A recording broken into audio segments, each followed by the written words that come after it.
Indus valley civilisation और Mesopotamian civilisation. Ancient history के ये दो पार्ट्स हैं जिनको हम पढ़ते हैं एंशिएंट हिस्ट्री में।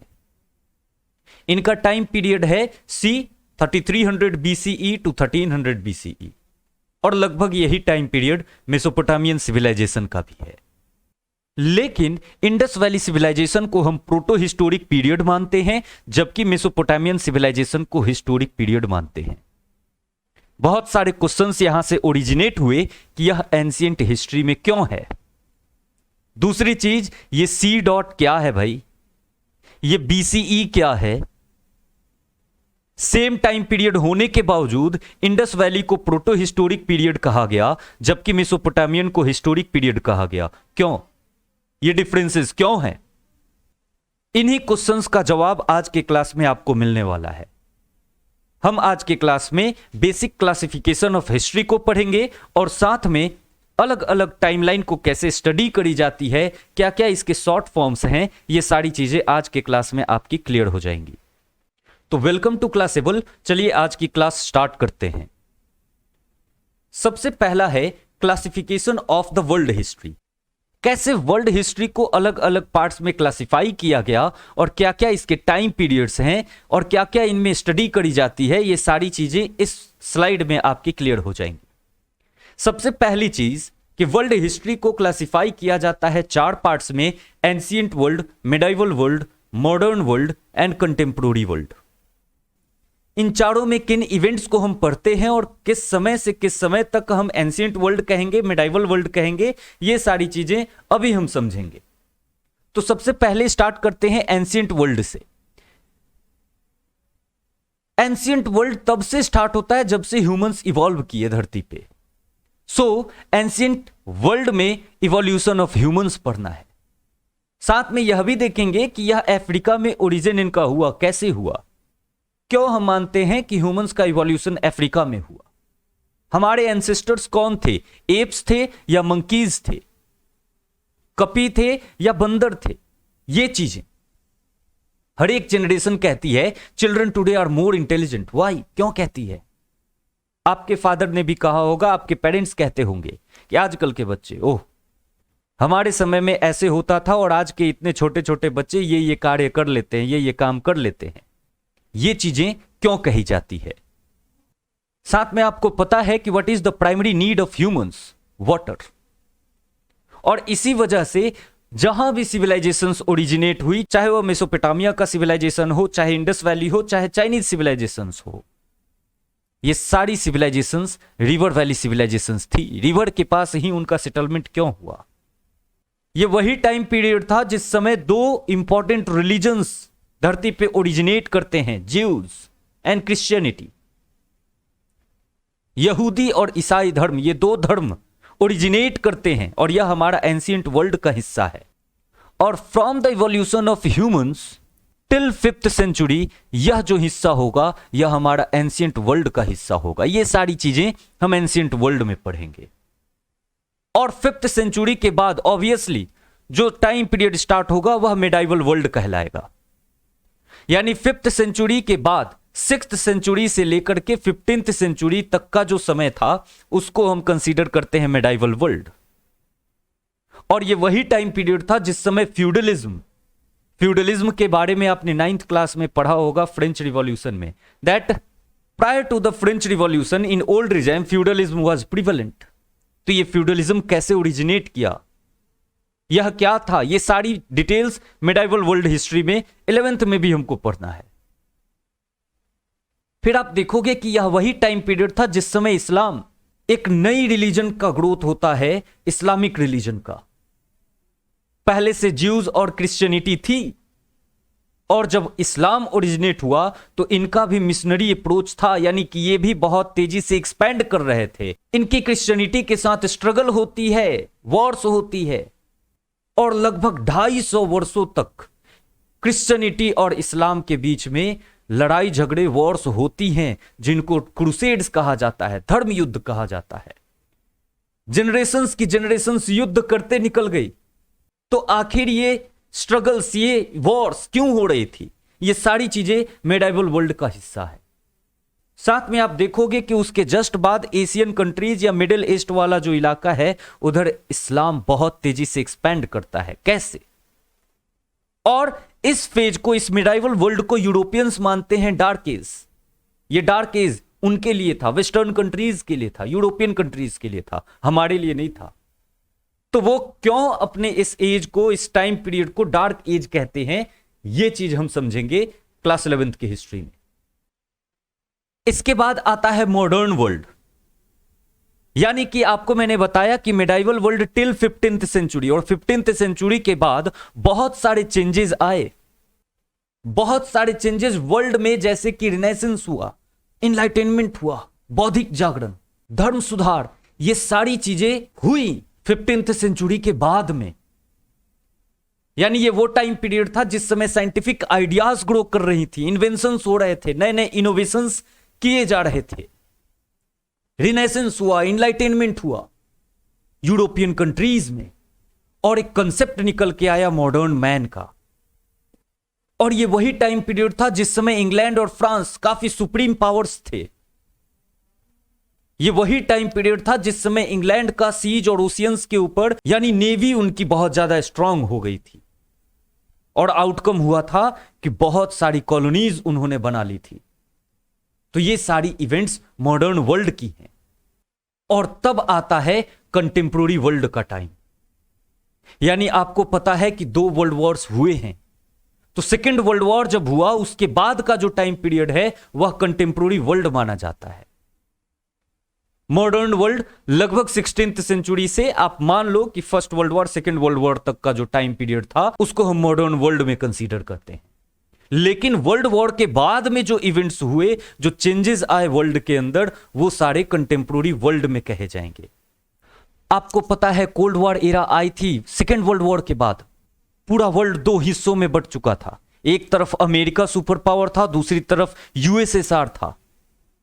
और उस समय थर्ड वर्ल्ड का एक कंसेप्ट निकल के सामने आया। वो कंट्रीज जो नॉन अलाइंड थी, जो दोनों तरफ, यानी ना ही अमेरिका के पक्ष में और ना ही यूएसएसआर के पक्ष में थी, वो नॉन अलाइड कंट्री का एक थर्ड वर्ल्ड ओरिजिनेट किया।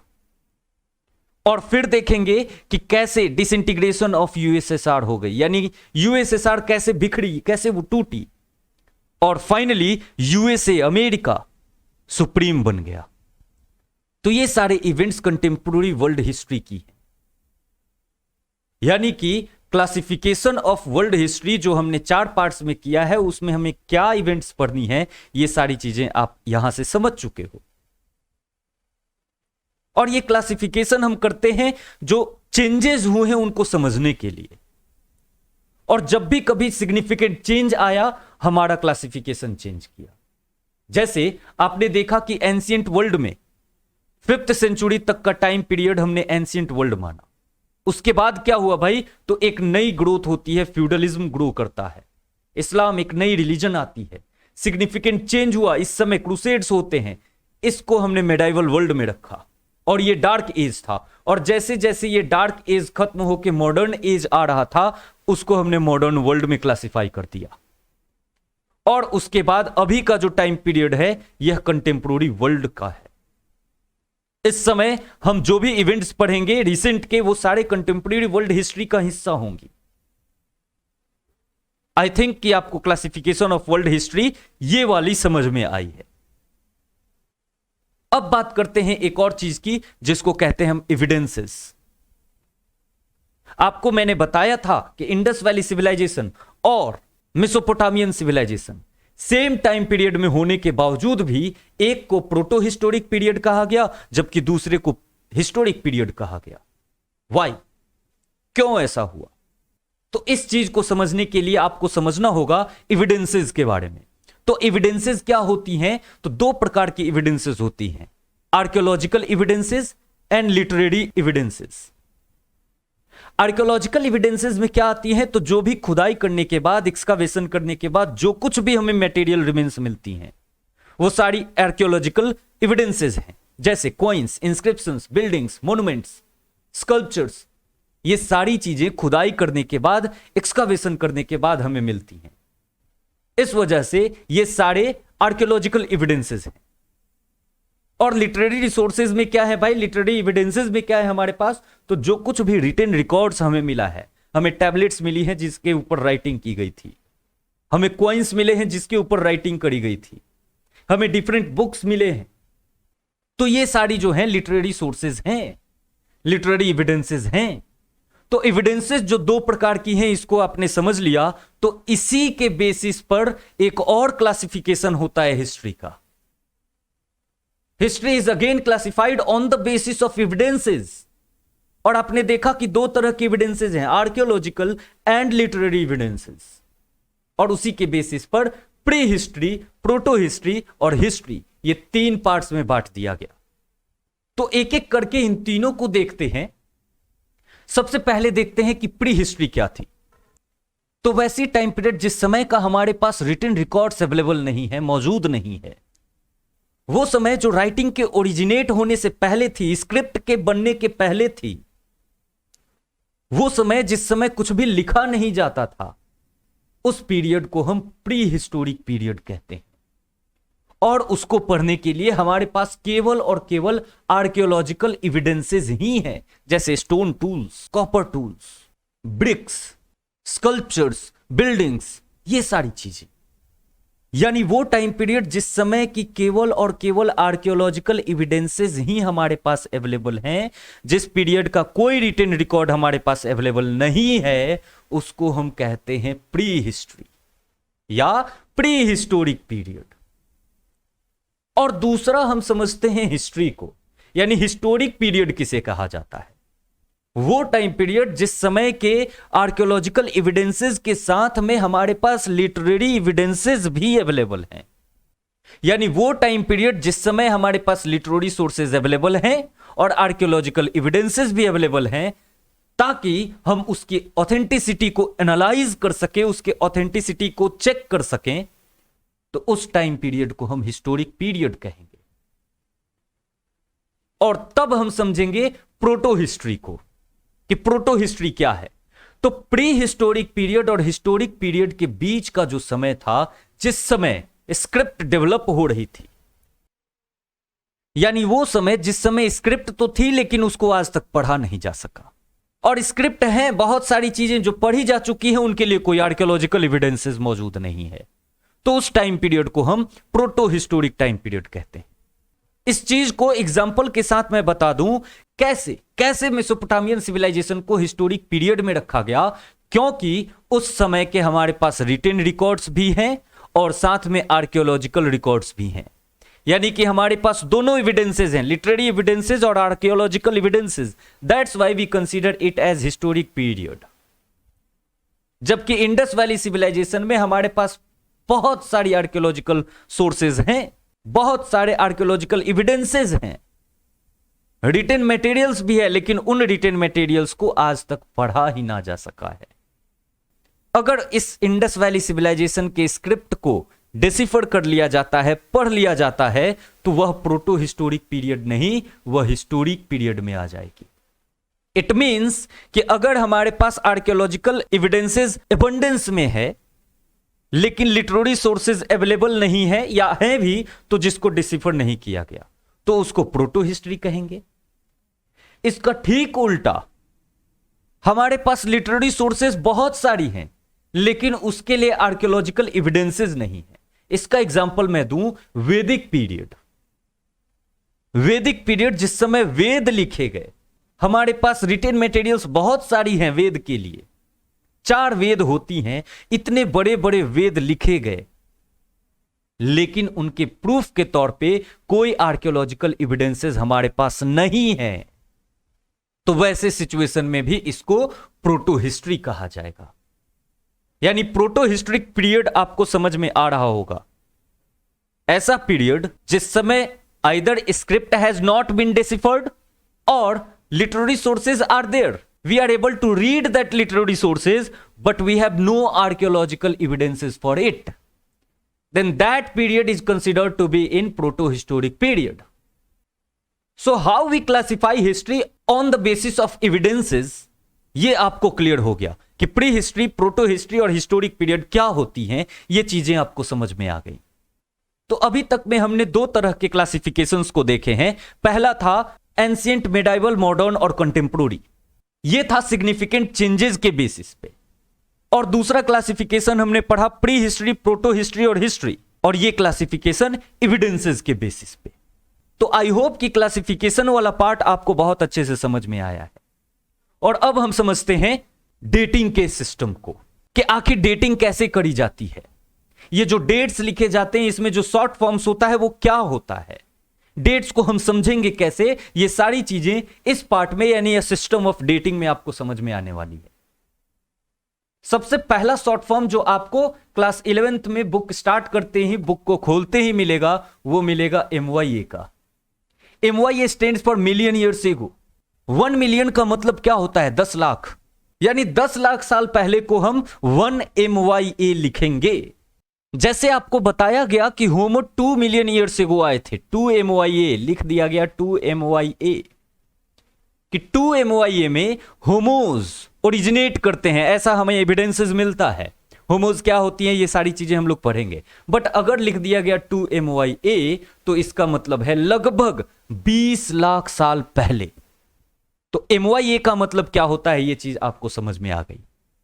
दूसरा है BCE और BC, यानी इसका सिंपल सा मतलब है बिफोर क्राइस्ट, यानी कि जीसस क्राइस्ट के जन्म के पहले का जो समय होगा उसको हम BCE से डिनोट करेंगे। हम मानते हैं कि ये कॉमन एरा है, ये 0 जो है वो कॉमन एरा है, एक तरह से नंबर लाइन है। इंटीजर्स आपने पढ़ी है जूनियर क्लासेस में। तो इस कॉमन एरा के पहले का जो टाइम पीरियड होगा उसको हम BCE से डिनोट करेंगे, यानी कि before the birth of Jesus Christ. जबकि इनके जन्म के बाद का जो समय हुआ वो कहलाया कॉमन एरा या एनो डोमिनी, यानी कि उसको डिनोट किया गया AD और CE से। और एनो डोमिनी का मतलब क्या होता है? In the year of Lord, और लॉर्ड यानी जीसस क्राइस्ट। इस वजह से AD जो होगा वह होगा जीसस क्राइस्ट के जन्म के बाद का जो समय है उसको डिनोट करने के लिए। एक और चीज जो बहुत ही ज्यादा कंफ्यूजिंग होती है वह BCE से रिलेटेड है। जैसे यहां मैंने एग्जांपल दिया है, Gautam Buddha was born in 563 BCE and died in 483 BCE। अगर आज के रिस्पेक्ट में आप देखिए तो आज के रिस्पेक्ट में बच्चे कंफ्यूज क्यों होते हैं? बिकॉज BCE में जो है यानी जीसस क्राइस्ट के जन्म के पहले का जो टाइम पीरियड है उसकी काउंटिंग माइनस में होती है। यानी 563 BCE जिस समय गौतम बुद्ध का जन्म हुआ, इसका अगला वर्ष कौन सा होगा? 562 BCE। उसके बाद क्या आया होगा? 561 BCE। यानी कि टाइम जो है धीरे धीरे -1 करना है आपको। यानी BCE में जो ईयर्स काउंट होते हैं वो बैकवर्ड काउंट होते हैं, जबकि AD यानी कि after the birth of Jesus Christ, ये जो टाइम पीरियड है यह फॉरवर्ड काउंटिंग होगी उसकी, यानी आपको +1 करना होगा। यानी सिंपल सी लॉजिक है कि पहले BCE का मतलब जीसस क्राइस्ट के जन्म के पहले, यानी अब वो जन्म लेने वाले हैं तो माइनस में चल रहा है, माइनस में चल रहा है, और जैसे ही जन्म ले लिए तो प्लस में चलना शुरू हो गया टाइम पीरियड। ऐसे करके आप इंटीजर्स जैसा इसको ध्यान में रखोगे कि BCE और AD कैसे काउंट होती है। इसके बाद आता है डिकेड। डिकेड का मतलब होता है 10 वर्षों का समय, 10 years, the period of 10 years is called a decade. आपसे कहा गया कि हरित क्रांति यानी कि ग्रीन रिवॉल्यूशन इंडिया में 1960s के डिकेड में हुआ। इसका मतलब क्या? 1960 to 1970, यानी 10 वर्षों के टाइम पीरियड। वैसे ही आपको कहीं कहीं मिलेगा सेंचुरी लिखा हुआ। सेंचुरी का मतलब द पीरियड ऑफ 100 ईयर्स, शतक मार दिया। सेंचुरी का मतलब ही शतक होता है, यानी 100 ईयर्स, 100 वर्षों का जो टाइम पीरियड होगा उसको सेंचुरी कहेंगे। और इसमें भी एक कंफ्यूजन आता है, जैसे लिखा गया कि 15th सेंचुरी, तो 15th सेंचुरी का मतलब क्या है? तो एक चीज आपको ध्यान में रखनी है, जो ये सेंचुरी है वो टाइम पीरियड आप लिख दीजिए कि 1500, और इसके ठीक पहले यानी 15 के पहले क्या आता है? 14, तो 1401 लिख दीजिए। 1401 से लेकर के 1500 का जो टाइम पीरियड होगा वो कहलाएगा 15th सेंचुरी। आपको पता है कि अभी का जो टाइम पीरियड है वह है 21st सेंचुरी। तो 21st सेंचुरी का मतलब यह है कि आपको ये 21st यानी कि 21 और इसके ऊपर 2 जीरो लगा दीजिए, और इसके ठीक पहले क्या आता है? 20, तो 20 और 01 लगा दीजिए। यानी 2001 टू 2100 ये जो हमारा ईयर्स होगा यह 21st सेंचुरी होगा। तो आई होप कि सेंचुरी आपको समझ में आ गया। और नेक्स्ट होता है millennium, the period of 1000 years. 1000 वर्षों का जो टाइम पीरियड होगा उसको मिलेनियम कहा जाता है। अगर आपसे कह दिया फर्स्ट हाफ ऑफ सेंचुरी, यानी कि पहला 50 साल, उस सेंचुरी का पहला 50 साल, यानी the period from first year to 50th year, यानी first half of 21st century अगर हमने कह दिया तो 2001 से लेकर के 2050 तक का जो समय होगा वह first half of 21st century होगा। वैसे ही second half of a century का मतलब है last 50 years of a century, यानी एक सेंचुरी के बाद के 50 वर्ष। जैसे आपसे कह दिया गया second half of 20th century, 20वीं शताब्दी की सेकेंड हाफ क्या होगी, तो 1951 से लेकर के 2000 तक का जो टाइम होगा वह होगा second half of 20th century. और आपको याद है इंट्रोडक्शन में मैंने बताया था सी डॉट लिखा हुआ एक जगह था, तो मैंने बताया था कि इसके बारे में आप जानोगे। सी डॉट या सी ए डॉट लिखा हुआ है किसी भी टाइम पीरियड के आगे तो उसका मतलब होता है सिरका। और जब भी हमें एग्जैक्ट डेट नहीं पता होती है किसी चीज की तो उसके आगे हम सी डॉट लिखते हैं। और इसको लेकर के बच्चे जो है कहते हैं कि सर ऐसा है कि अगर हिस्ट्री में डेट याद नहीं हो तो हम सी डॉट लिखकर काम चला लेंगे क्या? तो नो, स्कॉलर्स को या हिस्टोरियंस को जिस डेट का एग्जैक्ट पता नहीं है उसी के आगे सी डॉट लगता है। और एग्जैक्ट डेट जब पता है, जब भारत आजाद हुआ, कब हुआ? 1947 में, तो आप उसके आगे सी डॉट नहीं लिख सकते कि सी डॉट 1945, नहीं, गलत हो जाएगा। यानी सिरका को तभी यूज करेंगे जब एविडेंसेस हमारे पास मौजूद नहीं है उस एग्जैक्ट टाइम को पता करने के लिए, तो वो होता है सिरका, जो कि अप्रॉक्सीमेट डेट को डिनोट करने के लिए लिखा जाता है। तो आई होप कि सिस्टम ऑफ डेटिंग भी आपको समझ में आई होगी, और जहां कंफ्यूजन होगा प्लीज इस वीडियो को दोबारा से देख लीजिएगा। तो यहां पर हमारा इंट्रोडक्टरी पार्ट जो है, इंट्रोडक्शन ऑफ वर्ल्ड हिस्ट्री का जो थर्ड पार्ट है वह भी खत्म होता है, और अब से हम क्लास 11th के फर्स्ट चैप्टर को स्टार्ट करेंगे। ये सारी चीजें बेसिक अंडरस्टैंडिंग के लिए बताई गई हैं आपको। बेसिक अंडरस्टैंडिंग डेवलप हो जाएगी तो आगे में चैप्टर्स भी आपको समझ में आएंगे। अगर वीडियो पसंद आया हो तो लाइक कीजिए और चैनल को सब्सक्राइब कीजिए ताकि आपको सारे वीडियोस जैसे ही अपलोड करे जाएं आपको मिल जाए। Thank you all.